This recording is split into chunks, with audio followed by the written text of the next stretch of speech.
Saya juga tak rekam dulu.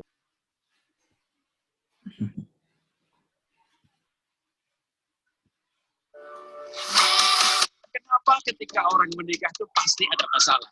Karena menikah itu dua orang, dua pribadi dengan latar belakang berbeda, pikiran berbeda, keluarga berbeda, ide berbeda, tinggal dalam satu rumah selama 50 tahun.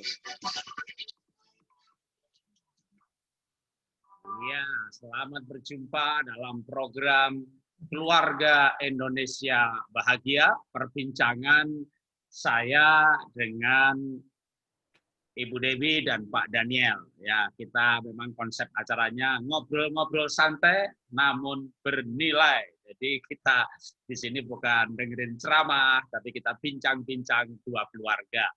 Yang saya sebenarnya kaget gitu ya, baru 2 atau 3 hari yang lalu waktu Bu Dewi ngepost lagi ngelukis. Wih. Ada saingan nih. Ternyata hobinya sama ini Mas, sama-sama pembicara, sama-sama khotbah, sama-sama pelukis, sama-sama pasangannya pragmatik. Makin seru saja di perbincangan. Lukisan pertama langsung laku, Pak. Oh gitu ya. Saya itu kemarin memang beberapa minggu lalu ngepost tentang lukisan di Instagram. Terus ternyata itu membuat seorang hamba Tuhan juga lagi cari lukisan. Lalu dia referensiin saya ke orang lain. Jadi kemarin ini juga barusan laku nih. Saya 1, anak 1. Oke, nih Bu Dewi, Pak Daniel. Berbicara hobi ya, hobi. Kan ada suami istri itu berantem, bertengkar justru karena hobi pasangannya. Jadi karena hobi pasangannya, maka yang satu menganggap bahwa dia ya terikat sehingga butuh pelepasan, atau memang hobinya aneh-aneh gitu ya, bukan hanya aneh-aneh sih, mahalnya pol. Apapun hobi itu, jadi memang hobi itu ya ada yang murah, ada yang mahal, ada yang menghabiskan duit gitu ya. Tapi ya kita akan bincang-bincang mengenai hal ini, bagaimana kita bisa punya hobi yang berbeda atau masing-masing masih bisa menjalankan hobinya dan pernikahannya bahagia, ya kira-kira begitu. Ya, kalau dari Bu Dewi ada yang mau disampaikan?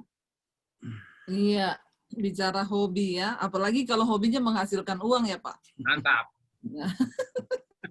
Yang saya kemarin baru diupload pertama sudah ditawar. Maaf loh, saya tidak bermaksud menyaingi Pak Jarod loh. Kita nanti kapan-kapan kita pameran bareng aja, udah pameran lukisan gitu. Kita bikin galeri bareng ya. Namanya kolaborasi, itu bukan saingan.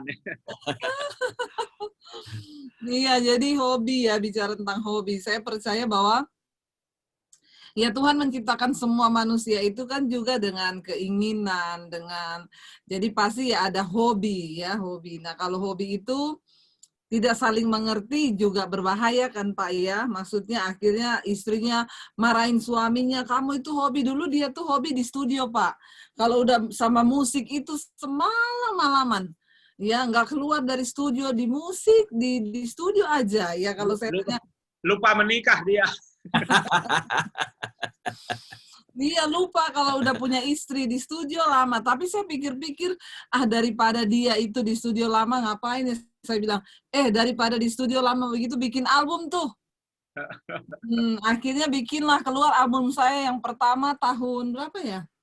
2013. Tahun 2013 dan tembus 15.000 keping. Wah, itu yang bikin aransemen Pak Daniel. Ya, saya sendiri, Pak. Berarti saya punya saingan juga, sayang. Emang Bapak bisa aransemen? Pak, ini kan punya lagu. Oh, jadi saya bikin lagu, saya ciptain lagu, dia yang bikin aransemennya. Kalau saya sama sih, saya bukan aransemen, saya bikin liriknya, saya bikin lirik lagu keluarga. Sudah ada 6 volume. Ada 2 yang dibikin Pak Jonathan Prawira, lalu ada 4 yang dibikin teman-teman lain. Jadi saya bikin liriknya. Liriknya. Iya. Oh, tapi bukan melodinya. Nggak bisa. Nggak bisa. Nah kalau bikin lagu Pak udah ini plus melodi, udah plus lagu. Makanya padahal dia kan pemusik, dia nggak bisa bikin lagu. Oh, lucu kan? Jadi saya yang bikin lagu, dia yang aransemen. Dulu saya pikir daripada dia di studio semalam-malaman, mending dimanfaatkan. Ya, nah berbicara hobi, mungkin saya mau sharing sedikit ya. Saya sharing materi sedikit supaya kita ada bahan untuk bisa bincang-bincang, ada guidance-nya. Ya. Bicara mengenai hobi. Nah, kenapa demikian? Karena kita itu sebenarnya perlu me time. Jadi atau mungkin saya ulangi dulu, kita menikah itu tidak jadi teman-teman ya yang mendengarkan program ini, menikah itu tidak menghilangkan kepribadian. Yeah. Dua pribadi menjadi satu, tapi pribadi itu tidak lebur atau hancur. Jadi masing-masing masih ada pribadi. Nah, pribadi itu harus bahagia. Nah, supaya bahagia, maka saya memberikan beberapa poin saja sebagai kerangkanya.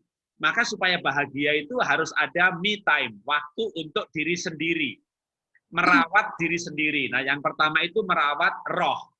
Kan manusia itu roh, jiwa, dan tubuh. Maka me time yang pertama adalah me time kita dengan Tuhan atau roh kita. Istilah saya merawat roh, yaitu doa pribadi, saat teduh pribadi, PA pribadi. Jadi kita baca Alkitab bukan dalam rangka persiapan khotbah. Kita baca Alkitab karena kita mau makan, roh kita mau makan. Itu namanya PA pribadi. Doa pribadi bukan karena kita mau bersyafaat gitu ya, itu bisa tugas doa, tapi karena kita bergaul dengan Tuhan.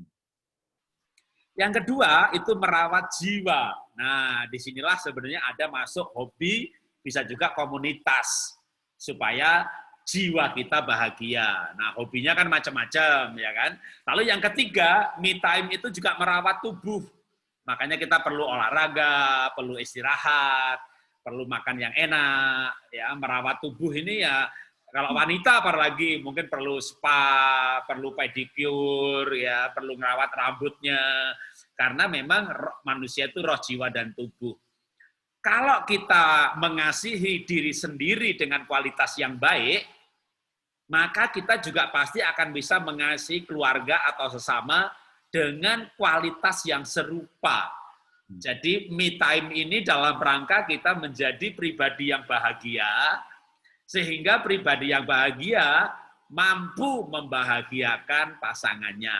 Nah, cuma masalahnya nih ya, kalau Bu Debbie banyak tuh ternyata hobinya ya, bisa khotbah, bisa bicara, bisa melukis, Pak Daniel bisa bikin aransemen, bisa fotografi, ngedit film, tapi cocok banget nih, klop banget nih. Satunya bikin kata-kata lagu, satunya bikin nyanyinya. Satunya khotbah, satunya nyoting. Kan botol ketemu tutup. Nah ini teman-teman kita tuh ada yang nggak begitu nih. Banyak keluarga-keluarga yang suaminya misalnya hobinya main game, hobinya ngedugem, hobinya judi, hobinya karaokean, tapi istri nggak dibawa gitu ya. Nah, tentu istri akan marah tentang hobi suaminya. Nah, menangani hal-hal seperti ini, kalau Bu Debbie ada saran nggak buat teman-teman kita yang mungkin yang lihat program kita ini kan mungkin juga ada yang mengalami, gimana kita hobi suami istri ini, tapi suami saya hobinya, atau istri saya hobinya ngabisin duit gitu.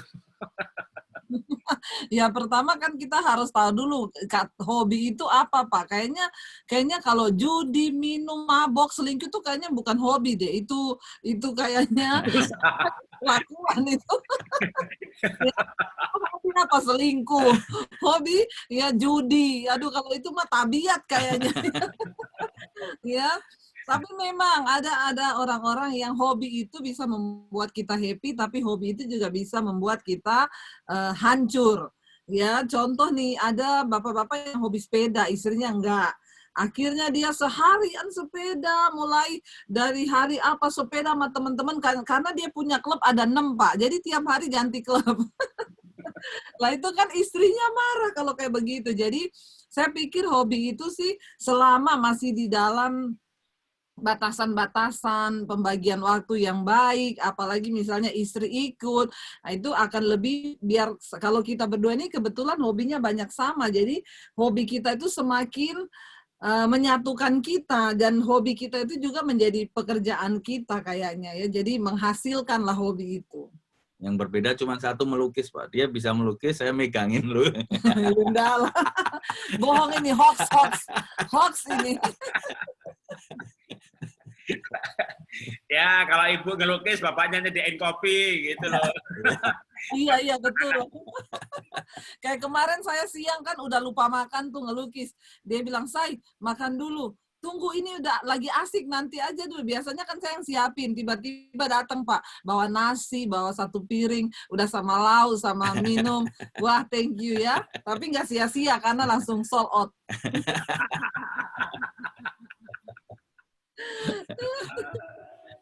Oke, nah nih, mau cerita nih, hobi apa nih? Kalau ibu hobinya apa, Bu? Iya, kalau Pak Daniel sama Ibu kan hobinya cocok ya. Kalau saya benar-benar Pak Jarod tuh hobinya misalnya ada 10 gitu. Saya 0. Hobinya piara anjing, ajak anjing jalan-jalan. Oh, terus Ibu gimana dong mengimbangi Bapak yang seperti itu tuh kebanyakan hobi dan Ibu yang tidak punya hobi? Ya, saya justru memang karena saya nggak punya apa-apa, ya saya bingung hobi saya apa, nggak ada. Jadi dulu memang saya berdoa, Tuhan saya pengen kalau punya pasangan tuh yang bisa ngelukis gitu ya. Terus bisa musik, tapi kebetulan dia nggak bisa musik. Ya udah anak saya yang saya lesin musik. Jadi saya menikmati aja hobinya suami dan anak-anak. Ya, karunia menikmati. Iya. Tapi Ibu sendiri hobi yang Ibu seneng itu hobi, masa nggak ada hobi, Bu? Hitung duit. Menikmati hidup pokoknya, makan. Suaminya ngelukis, lalu dijual, dia menikmati hasilnya. Itu hobinya ya. Saya berkebun, bertaman gitu ya. Pisangnya berbuah, dia makan pisangnya. Saya tanam rambutan, saya diabetes nggak makan rambutan, dia yang makan. Saya bikin taman, dapat juara 1, dapat hadiah 5 juta. Duitnya masuk rekening dia. Apa itu perlu minta doa karunia menikmati, Pak?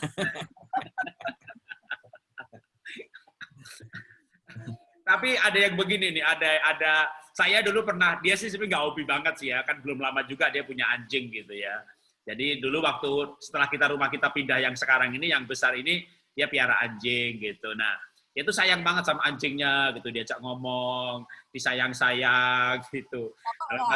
Dalam hati saya, kenapa nggak saya jadi sayang-sayang? Biasanya Bapak masuk ke kandang gitu. Tapi ada loh yang sampai keterlaluan gitu, diciumin, disayang-sayang, pasangannya nggak pernah disayang-sayang, mending masuk ke kandang, anjingnya diracun. Saya pernah konseling ada ibu-ibu, Pak, dia tanya sama saya, "Bu Debi, iya, saya dosa nggak kalau beracun anjing suami saya?" "Kenapa, Bu?" "Ibu tahu nggak, tiap pulang kantor dia nggak pernah masuk rumah, Bu, tapi masuk ke kandang dogi, Bu. Lalu dia cium-ciuman sama dogi itu sampai setengah jam. Masuk rumah, langsung masuk kamar, nggak sapa saya." Terus saya bilang gini, "Bu, daripada Ibu cemburu sama dogi, lebih baik Ibu belajar dari dogi. Kenapa sampai suami Ibu setiap pulang masuk ke kandang dogi? Ibu perhatikan dogi itu, Bu, saya punya dogi juga di rumah. Kalau kita pulang, dia ciumi kita dari atas sampai bawah, itu dogi. Jadi Ibu belajarlah seperti dogi itu." Kalau Dan Pak Daniel udah belajar. udah, Pak, dia tuh ya, dulu pernah nih ya, dia pulang kan dari habis pelayanan, telepon saya tanya, "Saya udah sampai di mana?" "Udah masuk perumahan." "Oh ya udah, saya siapin lodeh kesukaanmu sama nasi, sudah siap semua. Saya udah lapar, cepet ya saya, cepet." Iya, udah deket. "Saya kan lapar banget, Pak, nunggu dia, Pak." Saya dengar pagar dibuka, oh dia udah masuk, mobil masuk di garasi, oh dia masuk. "Kok setengah jam nggak masuk-masuk rumah?" Ya, ternyata Pak di luar mainan sama dogi, cium-ciuman. Ya, terus saya dari dalam begini, makan sama dogi di luar ya. Tapi yang di luar anjing doginya kecil ya, kalau di dalam herder.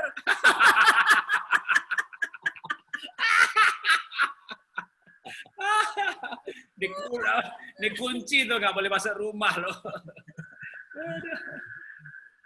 Aduh. Jadi Ya. Oke, saya mau lanjutkan nih ya. Kita berbicara hobi artinya me time ya. Tapi jangan lupa nih, kita sudah menikah, maka saya mau sharing lagi sedikit. Selain me time atau lewat hobi, maka sebenarnya harusnya kita ini juga ada family time.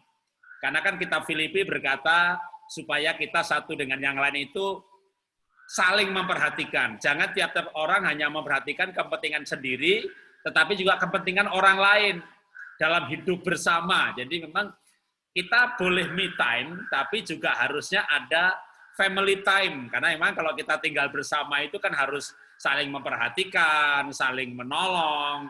Nah itu dalam bentuk praktisnya adalah family time. Jadi kan kita perlu berduaan atau pergi sekeluarga.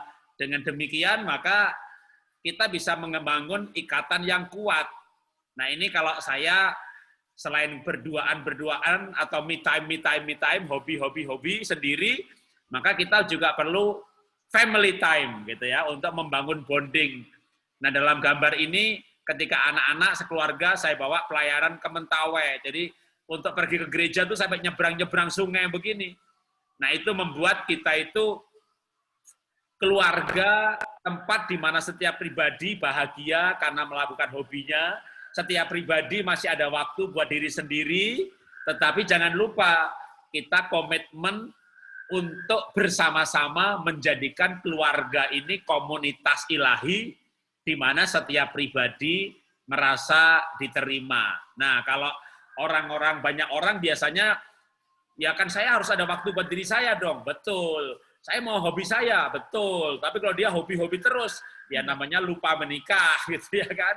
Atau dia mencintai hobinya lebih daripada pasangannya, gitu ya. Memang yang menyakitkan itu kalau yang dicintai itu ya anjing kan lebih jelek. Disayang, dicium-cium itu sebenarnya menyakitkan sih ya. Tapi untuk Pak Daniel udah bertobat ya. Sudah gak cium-cium anjingnya lagi ya. Cium anjingnya nggak apa-apa, tapi istri dan suami kan perlu diciumin juga gitu ya. Istri saya punya anjing 2 gitu ya. Dia sayang banget. Saya sih berdoa sih kapan tuh anjing mati gitu, nggak mati-mati loh. bahaya tuh Bu. Orang kalau punya hobi itu lain ya, maksudnya kita juga jiwa kita tuh lebih ini. Saya tuh hobi nanam, ya nanam bunga apa segala macam, hobi masak, ya hobi melukis, pokoknya hobi-hobi yang itu. Kita juga nih punya foto-foto kita Pak, boleh ditayangkan? Boleh dong tunjukin bagiin lukisannya. Nanti saya juga akan tunjukkan juga. Share, boleh. Nggak bisa, Pak. Nanti next aja. Nggak bisa. Ya, coba lagi. Share screen. Video. Atau foto. Saya share lagi dah. Saya share terus nih jadinya deh. Saya kasih video singkat. Ya. Kenapa ketika salah. Kok itu lagi? Oke, tunggu. Ngomong-ngomong ada suara apa itu, Pak? Background. Share video dulu. Oke.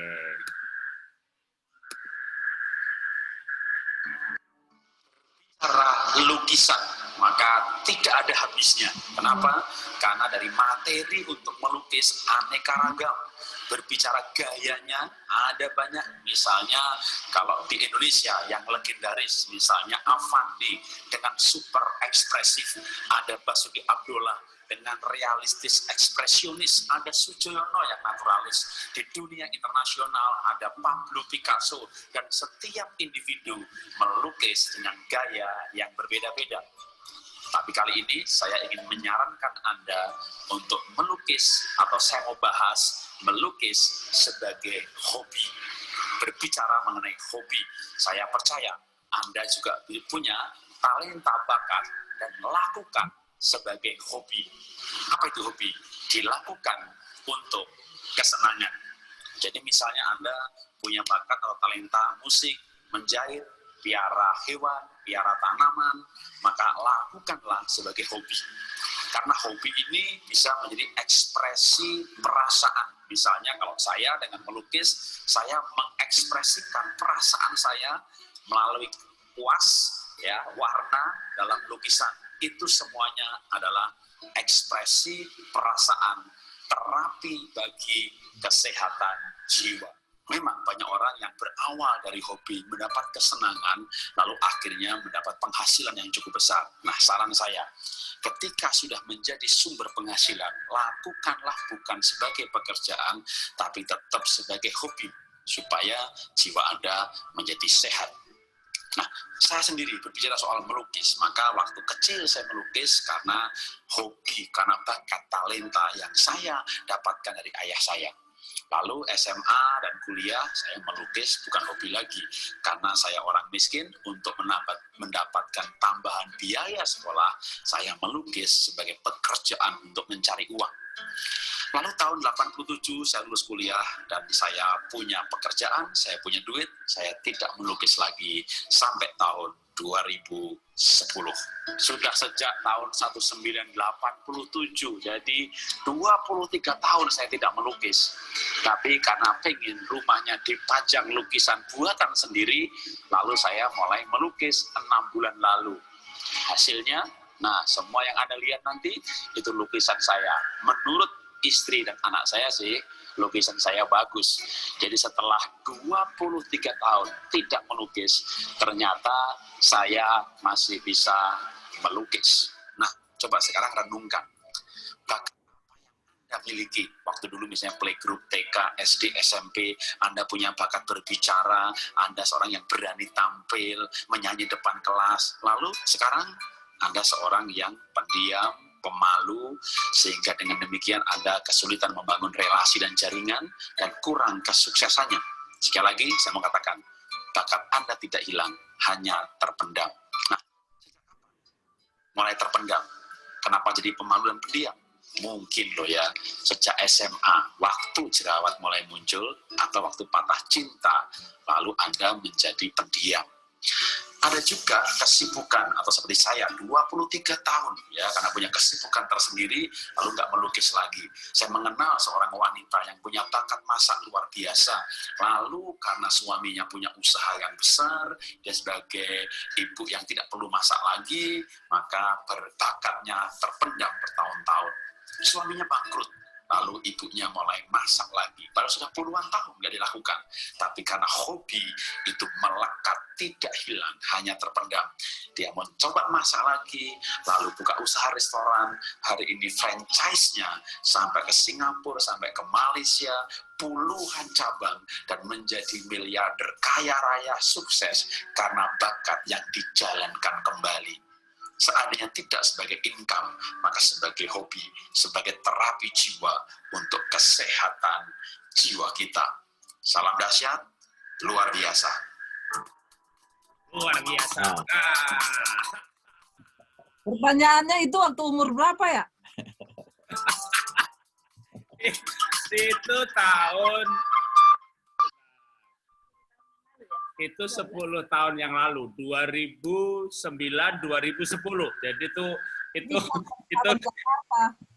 jadi gambarnya udah 10 tahun yang lalu. Tapi sekarang mulai ngelukis lagi ya. Nah, karena ada hobi, maka saya sudah lewat 55 tahun dan tidak gila. Ya, hobi itu membantu kita ya Pak ya, luar biasa ya kayak tadi. Tapi memang benar ya, waktu kita itu melakukan hobi kayaknya kurang waktu untuk berpikir negatif, kurang waktu untuk mikirin gosip orang, kurang waktu untuk mikirin ipar yang iri hati, kurang waktu untuk mikirin yang lain-lain deh. Dan Tuhan itu memang sudah menciptakan ya, manusia itu punya jiwa seni untuk bisa disalurkan.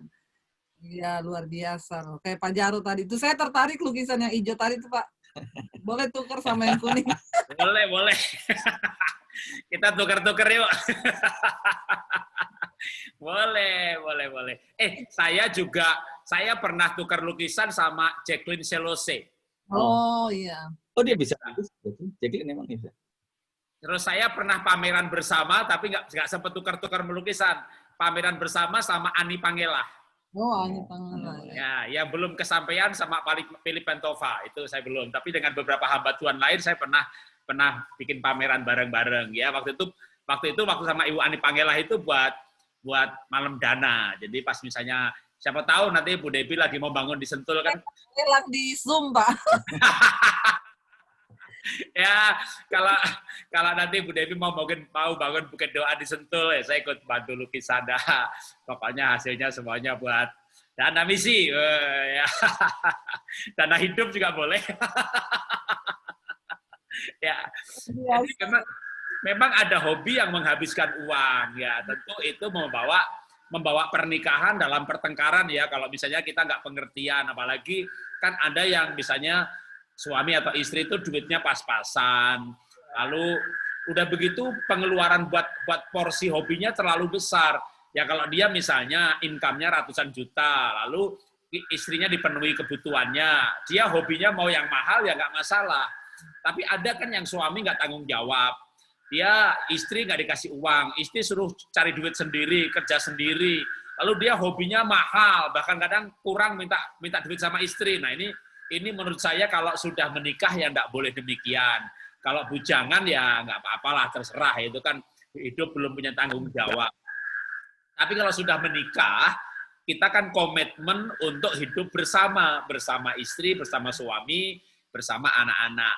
Tapi juga saya tadi katakan tidak meleburkan kepribadian kita sebagai pribadi. Boleh kok kita me time gitu ya kan, me time-nya sendiri-sendiri. Ada yang nggak kayak hobi, tapi sebenarnya hobi kok membaca juga hobi, ya kan? Duduk sendirian, pinggir pantai, hobi juga. Ya, penting jangan sambil senyum sendiri, gitu kan? Tapi orang itu boleh punya hobi atau melakukan hobi untuk dirinya, supaya dia bahagia, dan kalau bahagia, mampu membahagiakan orang lain. Itu kalau menurut saya sih gitu. Masalahnya Pak, banyak ibu-ibu sekarang yang konseling, Bu Devi, suami saya itu loh, hobinya main game seharian nggak kerja. Nah, itu mah bukan hobi, itu malas. Jangan dikasih makan. Jadi hobi itu kan kita harus bisa membedakan dulu dalam tanda kutip ya. Jangan orang berlindung di balik hobi. Maksudnya hobi yang seperti apa dulu. Tapi kita kan nggak boleh menelantarkan karena ngelukis seharian sampai nggak masak. Ya. Jadi harus tetap ya menjalankan semua dulu aktivitas kita, tanggung jawab kita. Makanya saya bangun pagi, masak dulu, siapin makanan satu rumah, baru ya saya lihat waktu, baru oh ini ada waktu jam mau ngelukis, baru ngelukis. Jadi tetap semuanya berjalan. Ya jangan sampai hobi kita menjadi batu sandungan juga Pak, iya nggak? Jadi selain Tahun ini sudah ngelukis berapa biji, Bu? orang baru mulai 2 hari lalu. Jangan-jangan gara-gara lihat saya itu. Saya itu berapa bulan lalu ngomong ke dia, saya mau ngelukis gitu ya. Tiba-tiba Bapak ngangkat lukisan, terus saya bilang, waduh Pak Jarod nih kok sudah menduluanin saya sih. Padahal saya ngomong loh, mau bikin lukisan malah Pak Jarod tuh, saya bilang udah ngangkat tuh. Oke. Lumayan lah Pak ya, untuk pemula ya. Mantap, bagus. Udah laku lagi. Fantastis loh Bu. Aduh, nggak nyangka aja itu. Kan followernya bangga dong, ya kan? Macam lukisan ada tangannya Debbie Basir. Iya. itu Bapak hadirat Tuhan itu.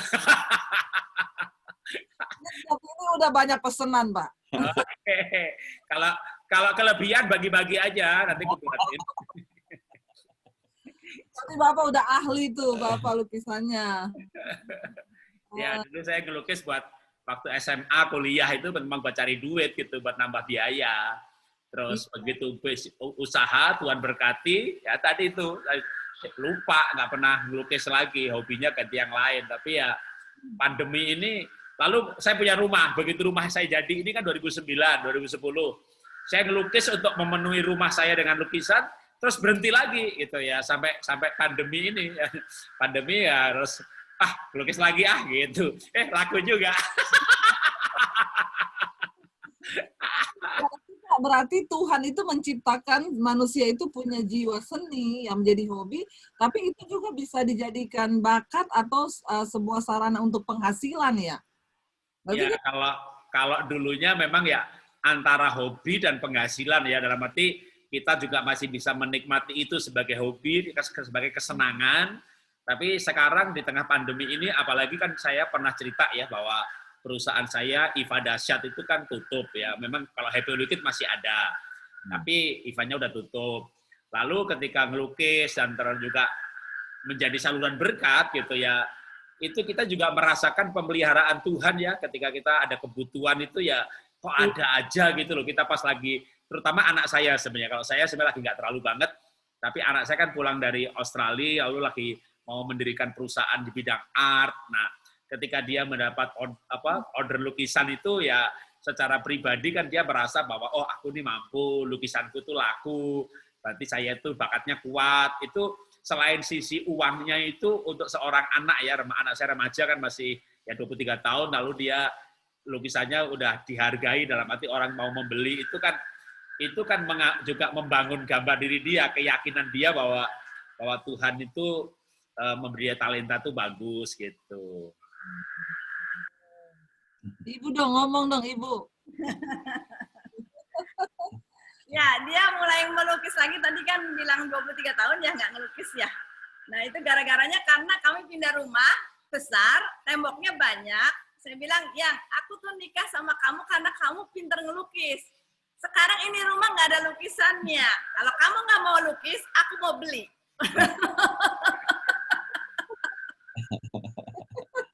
Dia melukis. Ya, dia suka ngancem dia.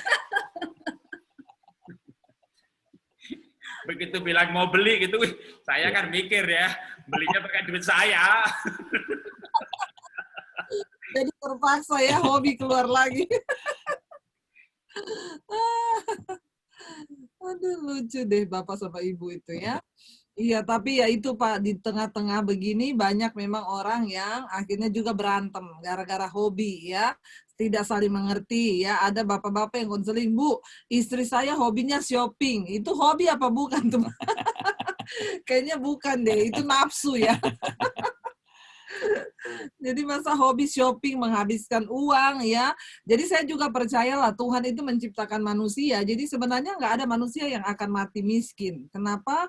Karena setiap manusia diciptakan dengan sebuah kemampuan, hobi, bakat, talenta, dan kita nggak mungkinlah mati lapar. Karena kita pasti bisa melakukan sesuatu yang Tuhan percayakan, yang Tuhan beri buat kita. Jadi saya percaya kalau hobi itu benar-benar kita salurkan, maka itu menjadi salah satu cara Tuhan untuk memelihara kita mungkin ya. Oke, baik. Ya, saya kan nggak punya hobi ya, tapi yang tadi Bu Debbie bilang, tetap Tuhan tuh pasti pelihara. Misalnya contohnya, ya saya bisa jadi istilahnya reseller lah, marketingin lukisannya dia gitu. Atau lukisannya anak-anak saya post di Instagram saya. Ya. Jadi paling nggak saya juga ada kemampuan yang Tuhan berikan untuk bisa hidup gitu Bu. Tapi bukan memanfaatkan kan Bu? Ya sama lah, mirip. Habis itu Bapak minta uangnya, mana uang lukisan saya? Ibu bilang ini saya kasih, kamu harus kasih ke istri loh. Balik lagi. Kembali lagi. Ya, saya nggak pernah, saya tuh minta tuh jarang banget, kalau dompetnya kosong aja minta. Jadi ya persembahan kasih, duit dari perusahaan, lukisan, dia tampung semuanya. Maka ada senyumnya, lihat senyumnya nih. Senyumnya tuh saldo cukup ya begini nih. Itu hobinya dia itu. Harus begitu. Karena laki-laki itu kalau sudah pegang uang sendiri bahaya ya Bu ya. Harus tetap istri yang pegang uang. Tapi harus istri yang bijaksana, jangan yang menghabis-habiskan uang. Iya. Istri nggak bijaksana, pegang duit, habis. Nah, tapi sebenarnya begini sih, makanya orang itu perlu menggali potensi yang ada ya. Kalau kadang-kadang Tuhan izinkan kan, misalnya pandemi, gara-gara pandemi ini banyak orang kena PHK atau bangkrut, lalu mau apa lagi? Nah, seperti tadi saya cerita itu, seorang ibu yang masak itu suaminya kaya raya, karena tahun 80-an udah punya Jaguar, punya Rolls Royce, itu keluarga kaya raya luar biasa, lalu merantau ke Batam. Sampai di sana usahanya bangkrut, lalu sampai ludes, benar-benar ludes, tapi akhirnya istri yang pandai memasak itu mulai dikembangkan talentanya, dan akhirnya bisa punya restoran. Nah, itu kan sebenarnya cerita serupa itu sering terjadi ya, apalagi hari ini ada pandemi seperti ini, ada COVID, ini kan membuat banyak orang tuh ada yang bangkrut, kena PHK, tapi ayo coba renungin, keluarga jangan berantem, suami istri jangan berantem, tapi siapa yang punya bakat yang bisa, bukan dimanfaatkan, tapi bakat yang memang Tuhan sediakan, siapa tahu itu akan menjadi jalan kehidupan. Apalagi kalau itu bakat itu sesuatu yang hobinya juga, kan bisa melakukannya tuh dengan senang hati. Jadi mungkin menjadi kesempatan pandemi ini kita pindah pekerjaan yang itu adalah ternyata hobi kita. Jadi kita akan melakukan, terutama yang saya sarankan ini buat orang-orang yang sudah usia 50 plus lah ya. Kadang-kadang ketika kena PHK itu kan yang di PHK duluan yang tua-tua, yang muda-muda dipertahankan. Nah, jangan stres, tapi pada masa tua ini kita menggali apa yang Tuhan sudah taruh di dalam kita. Kalau pekerjaan itu bukan di dalam kita, itu di luar kita. Jabatan itu di luar kita. Tapi hobi, minat, bakat itu di dalam kita. Nah, kalau kita bisa bekerja dengan sesuatu yang di dalam kita, maka tentu itu akan permanen, walaupun mungkin tidak membuat kaya raya, tapi pasti membuat kita bisa hidup. Ya, kita saya nggak berbicara kaya raya, tapi bagaimana kita hidup pada masa tua dengan bahagia. Ya, saya sih belum tua-tua banget, tapi kan makin tua juga. Sadar ya Pak. Iya Pak, karena kayak kemarin tuh di masa pandemi ini juga ada suami istri yang bersaksi. Suaminya kehilangan pekerjaan, lalu akhirnya mereka cuma punya modal berapa ratus ribu, istrinya itu bisa buat ayam goreng. Lalu mereka itu dengan uang yang tersisa, mereka belikan alat untuk vakum. Lalu dia bikin ayam di frozen, Bu. Di vakum, di frozen. Ya tadinya cuma modal awal mereka itu sisa gaji yang tersisa. Waktu awal pandemi itu cuma sekitar 700 ribu. Tapi ketika Tuhan itu memberi hikmat, mereka bikin itu. Omsetnya sehari 700 sampai 800 ribu. Iya, jadi memang benar ya. Jadi apa yang sudah Tuhan percayakan seringkali kita mengabaikan. Kita bermimpi yang terlalu besar di depan, padahal ada perkara yang kelihatannya kecil di depan kita. Ya, yang kelihatannya aduh nggak seberapa, tapi waktu kita setia dengan perkara kecil itu, Tuhan memberikan perkara yang besar. Jadi saya percaya hobi kita bisa menyelamatkan kita untuk kehidupan kita. Ada yang mau ditambahin? Pak Daniel, penutup. Langsung dia aja. Aduh, mau suruh ngomong susah ya Pak ya. Kalau hobinya dia apa? Gue dari tadi jamil-jamil di bawah nih.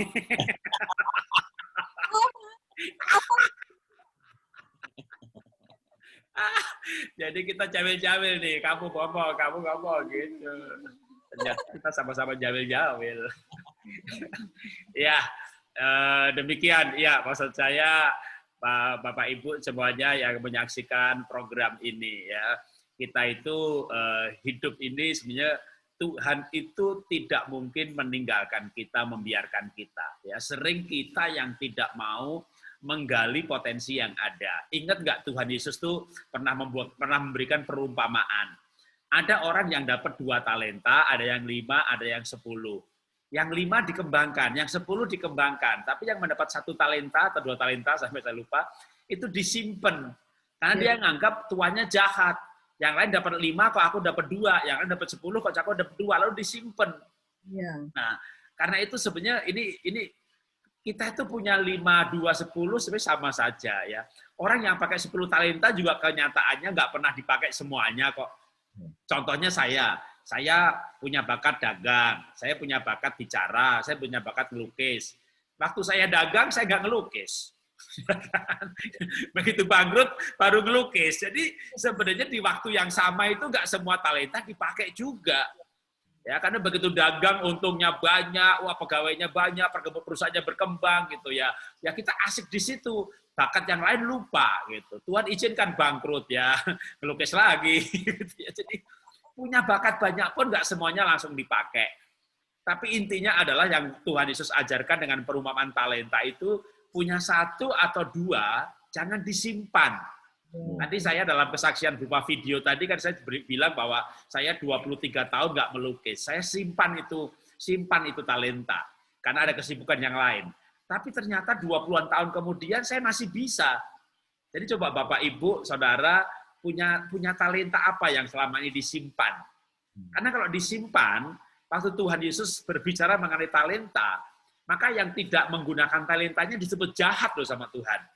Apalagi habis itu sudah talentanya sedikit nggak dipakai, iri lagi sama yang talentanya banyak ya. Hati-hati dengan iri. Mungkin tidak iri tidak menggunakan talenta masih nggak apa-apa, tapi kalau iri gitu ya, Tuhan nggak adil, kenapa aku nggak punya talenta seperti ini, seperti itu, dia tuh kayaknya hidupnya enak banget, talentanya banyak gitu loh. Kita yang talentanya banyak juga dalam satu satuan waktu nggak dipakai semuanya gitu ya.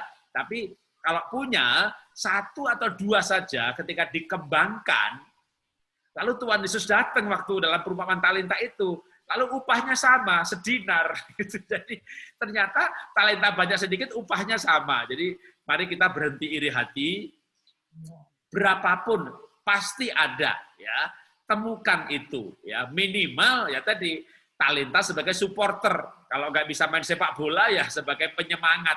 Loh, itu talenta juga ya untuk memberikan semangat kepada orang yang sedang melakukan talentanya, bukan sebagai malah menghalangi gitu ya, tapi menjadi penyemangat. Karena itu pun sebuah talenta juga.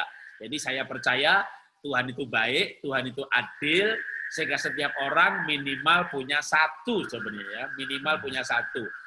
Istri saya tuh saya punya talenta juga sih, atau kemampuan lah ya, baca gitu ya. Kalau saya punya talenta ngomong, banyak bicara. Jadi kalau saya ini kehabisan bahan khotbah, saya beli buku ya. Lalu tak kasih istri saya. Nah, istri saya bacain gitu kan. Lalu saya tanya, itu buku bagusnya gimana gitu. Jadi tetap punya talenta, dan talenta 1 membaca saja. Nanti dia baca buku itu, dia cerita saya 5 kalimat misalnya, atau 10 kalimat. Itu kalau saya talentanya kan bicara, itu dapat cerita 5 kalimat, dikhotbahin bisa 50 kalimat loh. Jadi saya tidak perlu baca itu ya, dibacain sama dia, tapi itu sudah menolong saya gitu. Ceritanya ubi sampai di bapak kolak.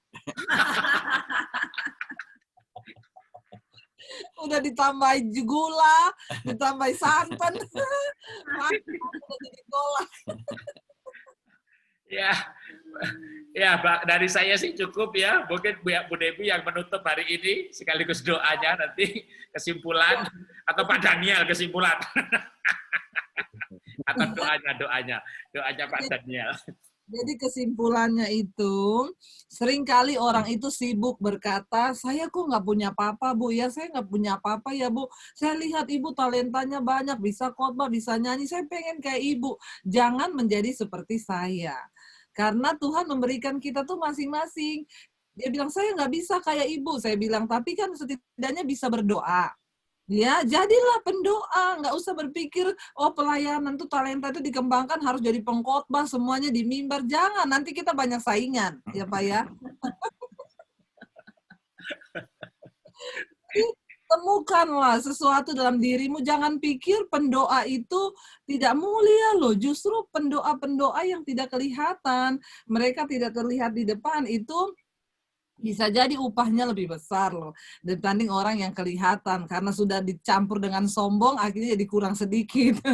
Tapi ya jangan hanya sibuk, benar tadi yang Pak Jarod bilang, kita sibuk itu kok talentanya banyak, itu akhirnya kita lupa menggali atau memanfaatkan, mengobarkan setiap karunia yang ada pada kita sendiri. Jadi ketika kita mau sungguh-sungguh ya, kita mau mengembangkan atau hobi yang kita punya juga bisa menjadi sesuatu yang luar biasa di hadapan Tuhan.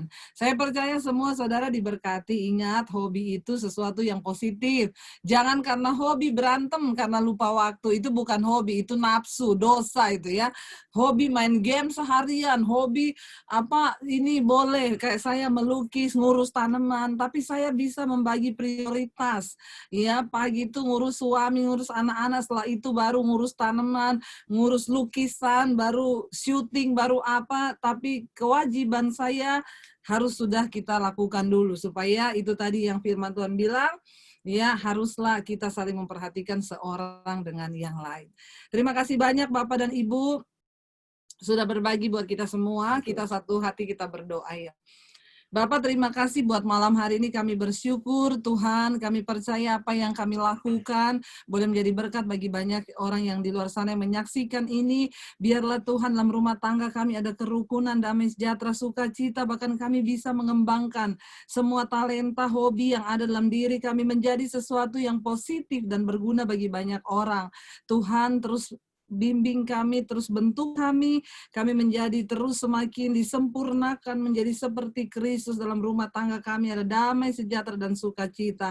Kami berdoa di dalam nama Tuhan Yesus agar anak-anak kami tumbuh di dalam kasih Tuhan dan mereka boleh menggenapi rencana-Mu. Terima kasih buat Bapak Jarod dan Ibu Esther Tuhan yang juga menjadi saluran berkat.